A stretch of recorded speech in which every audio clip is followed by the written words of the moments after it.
Hi there, everybody.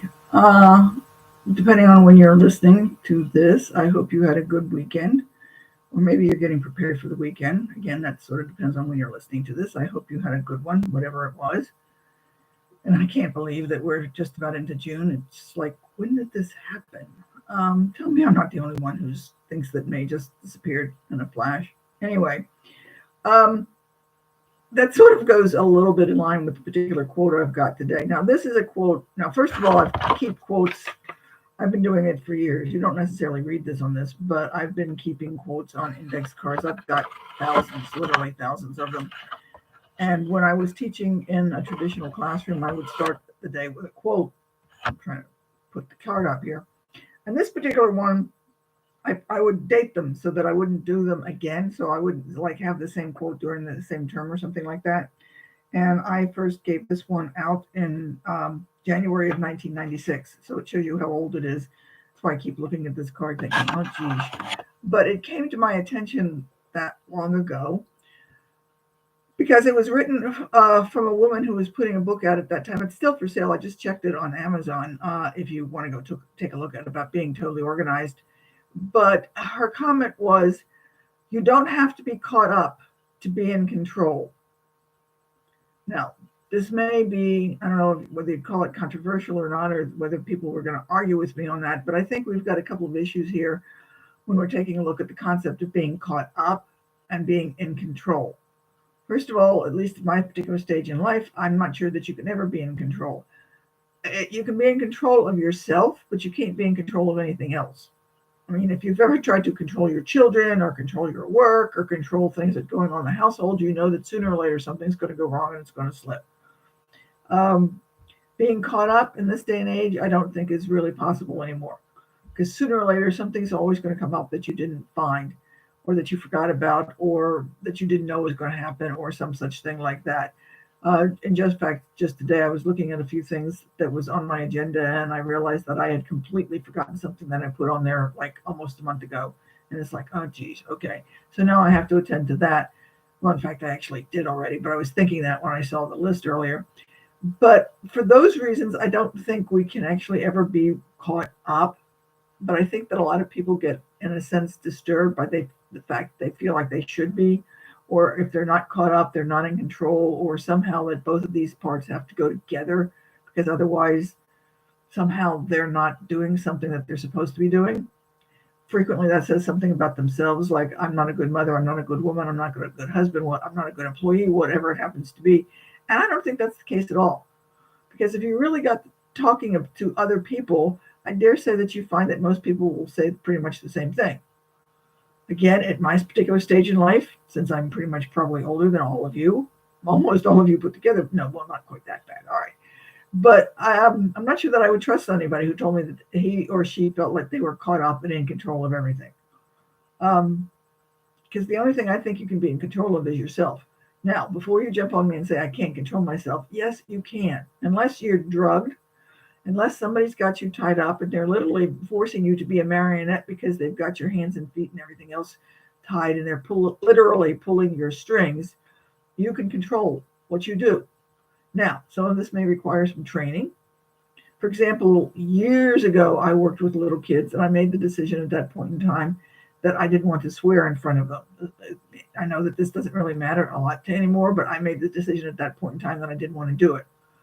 I would have to train myself to, when things happen, that I would stop, not say anything, and decide what I was going to say out of my mouth.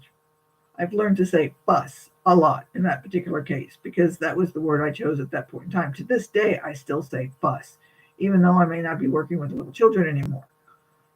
But you can do something along that line if you recognize the fact that once something happens, you've got the opportunity to actually monitor your thoughts and make a difference.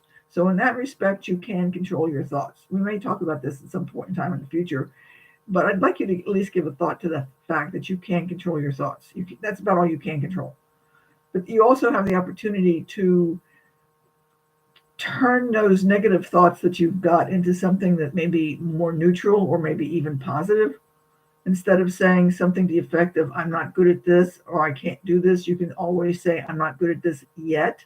or I'm not good at this now, which changes the whole concept of what you're thinking about, because it changes your idea from I'm not good at this to being a totally negative thought that you're no good and you can't be good at anything, to the fact that it's possible for you to still learn it. Now, I can't go back and be 21 again. Okay, I get that. There are certain things that we can't do. But within a lot of reasons, I think that you still have some room to make changes in your thought process, and you do have that particular control. Now, you're going to say, well, I can't control how I feel. Yes, no, and maybe. Have you ever had an experience, or maybe you've had children or know somebody else athletics is a good example of this.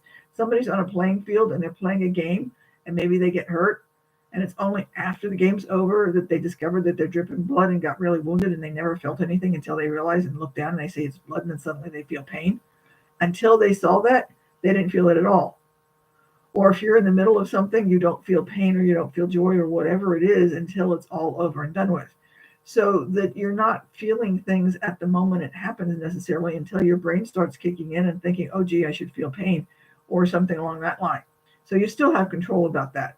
Anyway, back to the card. I don't think you're ever going to be caught up, as I said, but because you can feel that you've got things more or less under control, that you've done as much as you can, I take a look at everything that you've got. If you make good decisions about what you can and cannot do, and you've seriously thought about, do I want to do this or do I want to do this, or what are the consequences of the behaviors and which ones am I going to choose, you've got those abilities to decide where you want to be at any given moment. And as I said earlier about being in the athletic exercise and then dripping blood, if you start to feel that you're really incompetent or incapable or somehow negative because you didn't get anything done, that's going to be the problem that you've got. If you basically say, given the time frame that I've got, this is the best decision I made and I'm in pretty good shape, you'll feel a lot better and you'll probably get more done later instead of beating yourself up. As I talked a couple of weeks ago about getting rid of your beating stick, you don't want to beat yourself up just because you didn't get something done. Does this make sense? I hope. In other words, it's the attitude and the way you approach it that really makes the difference, not the amount of things that you've done. It's the way you look at those things that is really the important part. Because you can the glass half empty, the glass half full. What are you taking a look at?